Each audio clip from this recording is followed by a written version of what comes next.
So welcome back to our Superstar training.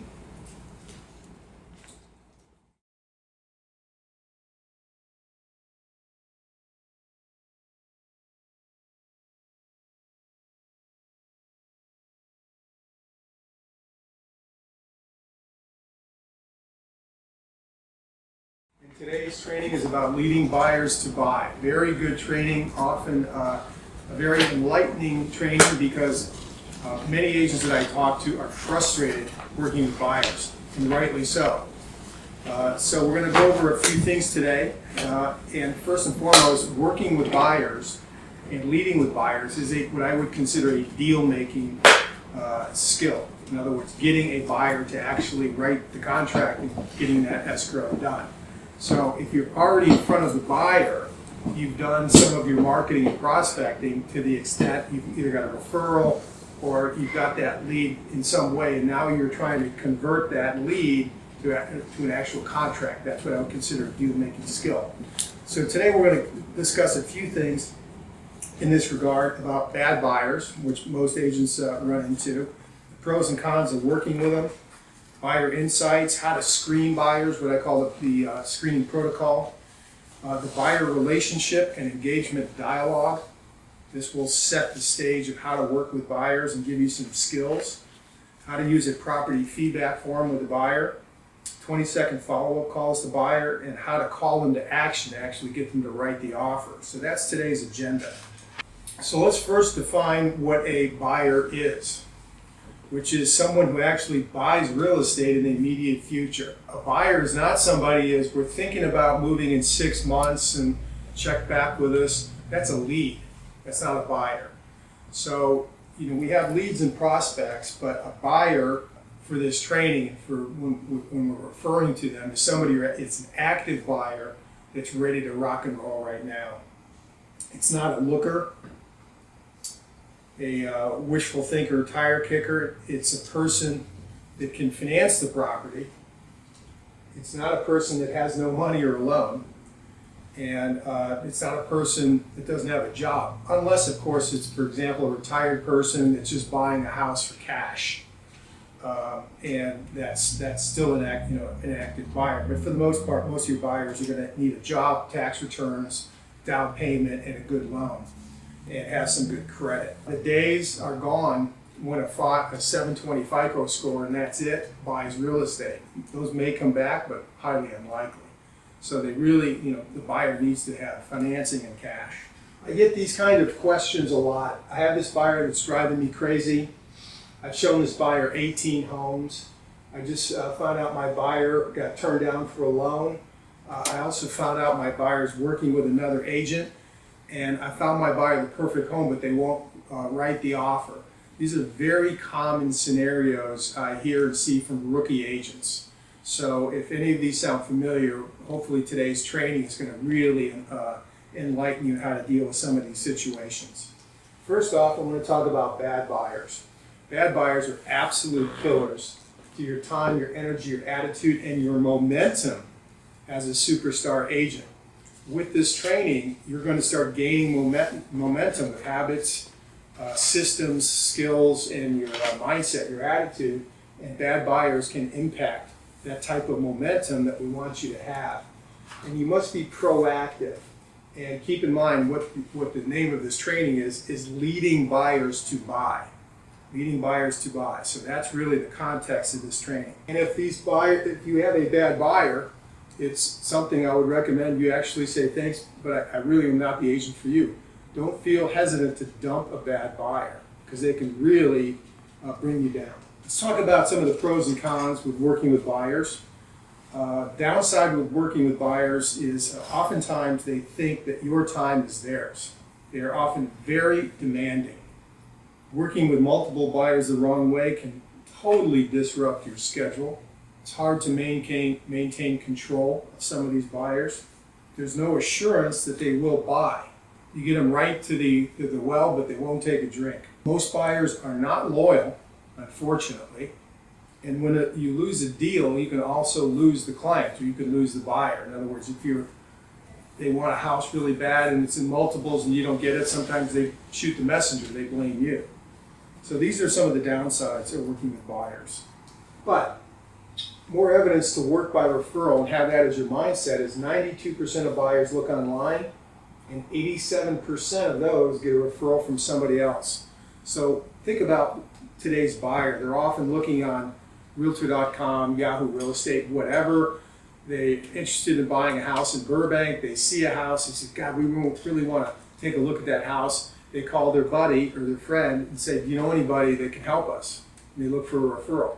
So it's kind of the way it works if they don't already have an agent.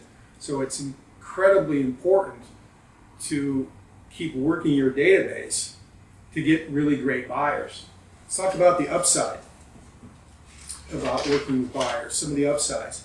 It's the fastest way to get an escrow closing and make money. Now, leases can actually be somewhat faster, but we're talking about big deals here, actually closing a single family house that a buyer buys. It's the fastest way to get an escrow closing and make money. And actually that could be 2 to 3 weeks. 2 weeks it's a cash buyer, 3 to 4 weeks with a loan. So it can be a fast way to make money. The buyer letter is the fastest way to get listings in the new market.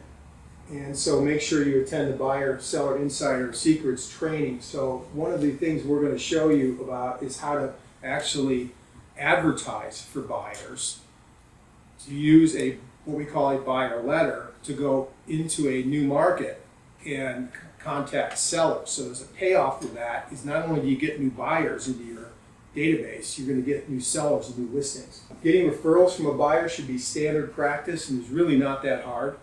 And we're going to talk to you about that today in today's training. They also may buy your own listings.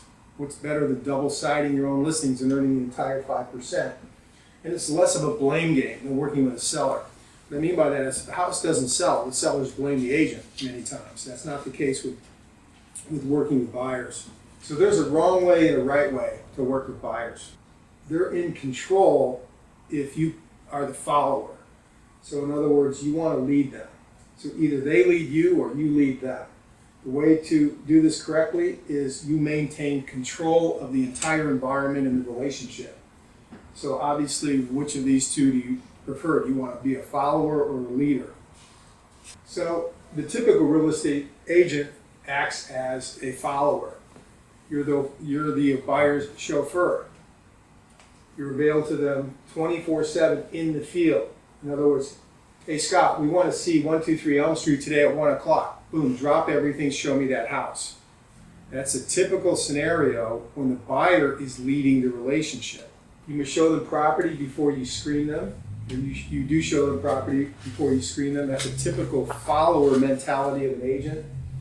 You react to the incoming calls. You're reactive, not proactive.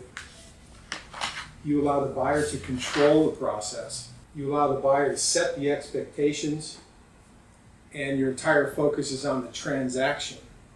When you lead, you first screen the buyer. You screen the buyer first. Then you educate the buyer about the process of elimination, and we'll talk about that here in a minute. You are definitely leading the buyer. You set the expectations. That buyer relationship becomes a source of referrals. You create referrals. You use specific dialogues. So in other words, your habits and skills in learning how to lead buyers is rooted in specific dialogues that set the expectations. So we're going to train you on these dialogues, and you exhibit really strong deal-making skills. So how do we train these buyers? You follow a specific protocol. You direct the buyer to action so they are partners in the process. We're going to roll them into the way we do business, and they're going to be our partner in finding them a great house. So we're going to engage them. When you know the property is the right one, you call them to action. They're going to look at you as the expert, as the leader, and you're going to help them make the decision and write the offer. A few buyer insights here before we get into the protocol is you want to thoroughly probe the buyers about what they're looking for and write that down. Don't assume you know what they like. They have to tell you. Do not dictate your taste. This is a common rookie mistake, is you may drive by a house and you don't like it for whatever reason. The buyer may love it. So you don't want to dictate taste to the buyer, and don't criticize the property before they react to it. The buyer screening protocol is in basically 3 steps: the phone, the loan, and the meeting. So the phone protocol is, when do they want to move, not buy? When do they want to move, not buy? So in other words, I want you to be specific with this type of language. Same thing with sellers, actually. When do you want to move, not buy? So you want to use the word move, because often both sellers and buyers don't understand the time frames of our business correctly. So you often hear you get in contact with a buyer in July, and you say, when do you want to move? Well, we want to be moved in by the second week in August because our kids are going to register in a new school, and this is July 15th. If you do the math, that's 3 weeks from now. Buyers sometimes just don't get the fact that you have to find a property, you got to get a loan done, the bank's got to process the loan, it might take 30 to 45 days, etc. So you really want to set the time frames out with the buyer so they understand it. So you really want to figure out when they want to move. Have they been pre-qualified for a loan? Pre-qualified for a loan? If they say, yes, I have, what loan, who is it, what bank, email me the letter, the pre-approval letter. Or you can have them get you in touch with a mortgage broker or lender. What have they been looking for? Have they been working with an agent? This is all in the first phone call with a buyer. You need to understand this protocol to start killing it right there if this is not a real buyer. Because if they don't answer these questions correctly, you're not going to meet with them or even show them houses. You're not going to move them down the pipe. So this is you leading the buyer. In other words, in that phone call, they have to convince you they're worthy of your time. Why? Because you're a dominant listing agent. The loan dictates what they can buy. You want to determine the loan before you start driving them around. Before you start driving them around. You can't even search for homes in the areas that they think they're interested in until you know what they're qualified for. And they have the down payment. So the loan, particularly in today's market and in the foreseeable future, you've got to understand the exact details of the loan. How much down they need, do they have that in cash, and what's the top sales price they can go after. The meeting protocol, you'll see in many books and trainings, CITO, which means come into the office. That's not really relevant today because buyers don't like to come into the office. Sellers never come to the office. Buyers rarely come into the office. But the theory is valid, is you have to set up a meeting, come into the office. In other words, in this case, it could be, let's meet at Starbucks or the Coffee Bean or some meeting place.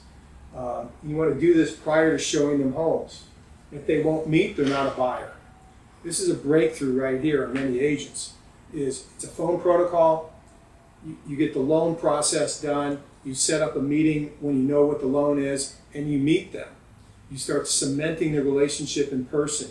This will knock down probably 70–80% of your buyer inquiries because they won't meet. What they want to do is show me this house.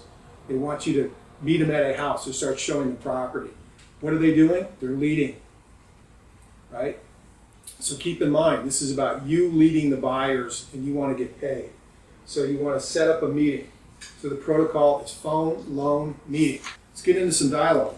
The buyer relationship dialogue is really key because it sets the foundation of your relationship. And let me walk you through it. And you'll notice there's some sections here. They are work selectively. Most agents are distracted. Clarify the benefits to your buyer. Go the extra mile and get the search details. This is the basic components of the buyer relationship dialogue. And I'll walk you through it real quick.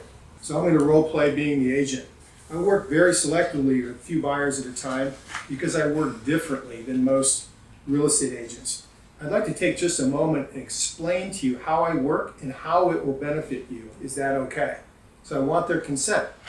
We're laying the foundation. I work very selectively. It makes them feel good. I want them to be a VIP client, essentially. Moving on. A regular real estate agent has to spend a lot of time and money looking for business on an ongoing basis. They have to cold call, knock on doors, run ads, takes a lot of time away from serving their existing clients. As a professional, I prioritize working by referral, which allows me to provide unparalleled service before, during, and after the transaction. For me, it's about the relationship for the long term. All I ask that while I'm working for you, I would appreciate referring me to your friends and associates who are interested in buying or selling a home now or in the future. And you can always throw in, does that make sense? You'll hear me using that question a lot in a lot of scripts and dialogues. Does that make sense? I want to what that does is I want to make sure we're still on the same page in the conversation. And then I'm going to explicitly clarify to the buyer why this type of relationship benefits them. Keep in mind, they're always processing, how does this benefit me?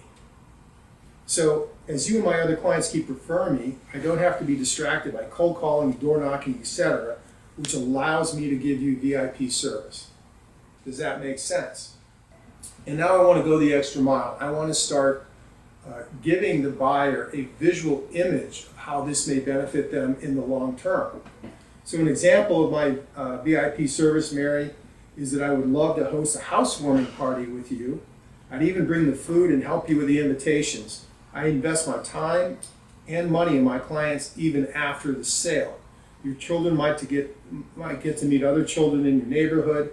You might meet new friends that are your new neighbors. Plus all these people could come over all at once and you could get a big project out of the way with my help. Would something like that sound fun for you to do? You can also create another vision that you might have for the buyer, but a housewarming party is something people love to have when they have bought a new home. Sometimes they'll invite neighbors, maybe they'll just invite their existing friends. But what's happening here in this dialogue is you're offering to kick in some money to pay for the food and even help them, right? Why would you do that? Because you want to meet all their contacts and build them into your referral network and get referrals. So it's a win-win situation. So now we're moving on to the next section, which is getting to the search details. And keep in mind, this is the same conversation we're having at a Starbucks with this buyer in the first meeting. So if this sounds good to you, Mary, please tell me what you're looking for. What areas you want to live in. What size house you're looking for. What price range. Keep in mind, hopefully by now we know the price range based on the loan, but we want them to buy into that. Style of the house, numbers of bedrooms and baths. Is the yard important? Do they want a pool? Age of the home. What else is important to you? So at this point in time, you want to write all this stuff down without filtering. So oftentimes you'll get a buyer that gives you this description, but it doesn't match their loan in the area. So if they're looking for $500,000 house near the ocean in Malibu, they've qualified for 500 grand. Maybe this buyer just doesn't realize you can't buy a house in Malibu for 500. Maybe they're new to the area. Maybe they've come from Des Moines, Iowa, right? So you've got to start leading them to a search process that makes sense. But again, let them tell you everything that they want. This is very, very valuable information because it will save you a tremendous amount of time in when you direct them to neighborhoods to look at. So moving on, we want to engage the buyers in the process. Engage the buyers in the process by using the buyer engagement dialogue. We want to get them looking. You want to have the buyer drive around and eliminate neighborhoods and styles of homes. You want to give them a stack of business cards to take to open houses, and you systematize all this with daily contact. This is another breakthrough typically for new real estate agents. And their first question is often, when I lose the buyer, if I let them loose driving around. Well, that's not how you tie yourself to the buyer, but that's how you can handle multiple buyers at a time. So let's walk through the buyer engagement dialogue. I think it's important for a buyer to be very informed about the market and the areas they're looking at. Does that make sense? Buyers love the fact that you're going to help them learn about the market. They're excited about buying a new home, and you want to really promote this right off the bat. Back to the dialogue. I've learned, Mary, that many buyers get frustrated with home buying process because of wasted time and energy looking at homes that don't work for them. This is because they're not coached properly to make the process really efficient. In the beginning, the search process is one of elimination. We want to eliminate large areas of neighborhoods and continue to narrow our focus. Does that make sense, Mary? This strategy will greatly reduce your time tremendously. For areas that you're considering, I'll let you know if they match our target pricing based on your loan approval. Typically, we can eliminate some areas that with that filter first. The ones that are possible, I'll suggest you take a little time to drive those areas on your own schedule. Typically, that step will reduce our focus further. Once we have an area or two that becomes your top choices, we can study those markets in detail and start seeing the best homes that match your criteria. Does that make sense? Great. If by chance you stop at an open house, here's some of my business cards, so you'll let that agent know you're represented. This will ensure they'll leave you alone to look at the house and not drive you crazy with follow-up phone calls. Let's talk about a couple buyer insights here. Typically, I would get a response like this. Scott, won't I lose the buyer to another agent by letting them drive around themselves? Well, they're going to do it anyway. If you think about this, when buyers, particularly a family looking for a new house, they're looking on the internet, they're excited to get out in the field, start looking at places they're thinking about moving, they're going to do this anyway, with or without you. When you make that process part of the game plan, that way you're leading the buyer. During your daily calls, you're going to obtain feedback from the buyer and help them narrow the market. You create buyer loyalty by professionally leading the buyer, providing value and constant communication, and not with buyer contracts. Another thing, often new agents will ask me about buyer contracts. There is such a thing, to try to get a buyer to sign a contract to be your exclusive buyer representative. But my experience is buyers may sign a buyer contract, but they'll switch agents anyway. So they just don't care about it. I don't use buyer contracts. You're free to do so, but they really don't help you. What they can do is make the buyer weary. So they may set off a red flag. Most buyers won't sign them, don't want to sign them, and it just sets the relationship up the wrong way. It's not about tying them to a contract. It's providing value and constant communication. That's what ties buyers to you. And as we get through this system, you'll see that if you work buyers this way, you stay in control and they'll stay with you as the agent. You want to give buyers a list of homes, of course. Have your buyer drive the list so they can eliminate homes quickly, and relate how often buyers set appointments with sellers that don't even want to go in there. So what I mean by that is, I would paint a picture with the buyer. Have you ever seen homes and an agent's driving you around, you get in front of the house, you go, oh, I can just tell right now we're not interested in that. But the agent insists you've got an appointment with the seller, we don't want to be rude, let's go through it really quickly. What that is a waste of time. That scenario is very common to buyers and can be avoided by having them do quick drive-bys of houses. So again, you might be concerned having the buyer do so much of this preliminary work is going to lose the buyer, but your system of constant communication is what's going to help you tie the buyer to them. So you want to get them driving around with a specific list. You're going to provide them with a home feedback form for the houses they go through an open house or houses you show them. This is in your online resource center now, called the home feedback form.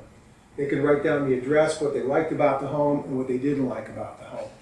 And you can have this form, they can provide this feedback to you with your daily calls from them. So how do we deal with these buyers once they're in our system? Is you want to make 20-second buyer follow-up calls. And you want to do these daily. Daily. This is another breakthrough with new agents. What happens often with new agents working with buyers is they'll be really excited in the first few days or first couple weeks, and when the deal doesn't come to fruition, you can't find them the right house, it starts to wane and you lose contact with the buyer. Pretty soon your calls between time between calls lengthens, and that buyer ends up jumping ship and working with another agent. So with your active buyers, these are buyers that you've actually got a loan qualification for, you've actually met, you've really refined what they're looking for. These are your truly active buyers that are ready to pull the trigger.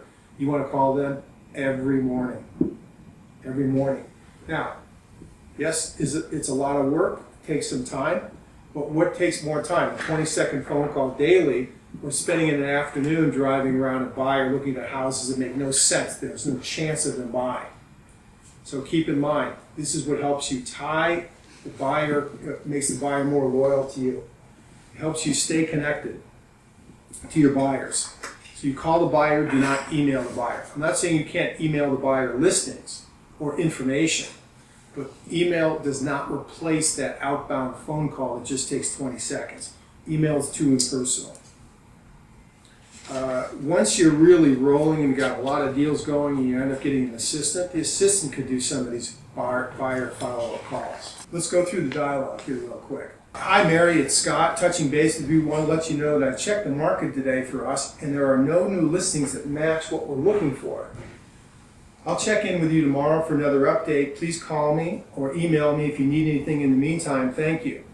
That's my dialogue, whether Mary answers the phone or not. It could be a voicemail to Mary, right? It's just a quick update. You can knock these phone calls out. You can do several of them in a few minutes. Let's say you have a new listing. Hi Mary, it's Scott, touching base. Just want to let you know that I checked the market for us today, and there is a new listing that's a possibility. It's at 123 Elm Street. It's your perfect 4-bedroom, 3-bath house with a great yard. I'll email it to you right away. I suggest you do a quick drive-by at your convenience, and if you like it, we can schedule a showing. So you've got a no news dialogue and a new listing dialogue. So keep in mind, with this system, this daily contact assures your buyers you are on top of it. You are there every day, every morning. I'm checking for you, checking for you. So with that type of connection to your buyer, they know that you are really paying attention to them, and it helps you lead them by sending them out in the field without you to start narrowing the focus. This system allows you to work with more buyers at the same time because you're directing the buyer in the field. Calling the buyer to action. Remember that you need to lead the buyer. You want to call them to action to write an offer. You may have to summarize the process today to clarify this is the one. In other words, Mary, you now realize we've narrowed it to 2 neighborhoods. There's 8 homes in one neighborhood and 6 homes in another. We've eliminated half of those because you've driven by them. We're down to these. In other words, you want to summarize the process to date because this is the one. What do you think about this home? Okay, great. Can you see yourself living here? Can you see yourself living here? Terrific. Should we write an offer on this home today? So this is, sometimes you know this is the right one based on what's transpired in the search process, and now they get a little bit nervous to pull the trigger. They need you to lead them. They need you to tell them this is the one. We should write an offer on this house. You want to call them to action. And again, avoid telling them what not to buy based on your taste. You want to learn what their tastes are, and that'll help you be reassured this is the one for them. Also, anytime you meet with a buyer showing them houses, you want to use the departing dialogue. By the way, I'm never too busy for your referrals, and I'll give them our VIP service. So, about these dialogues, you have to learn them, practice them, use them, and own them. Very, very critical that you use these. And again, you can take your manual and turn these into what we used to call trigger cards, so you have these dialogues always with you, and you can use them on the phone. A professional always uses professional dialogue. Don't practice when money's on the line. Practice them on your own until you have these down. So it's not a good idea for the first time you use the dialogues and training with your clients. You want to be practicing these. And they are written so they should just roll right off your tongue. They're conversational dialogues, and they're all there for a purpose. There's not very many extra words in these dialogues, so you can adapt them to be yours, but they're there for a purpose because they work and they set the basis of how to deal with these buyers. How to deal with energy sucker buyers that won't buy? Drop them.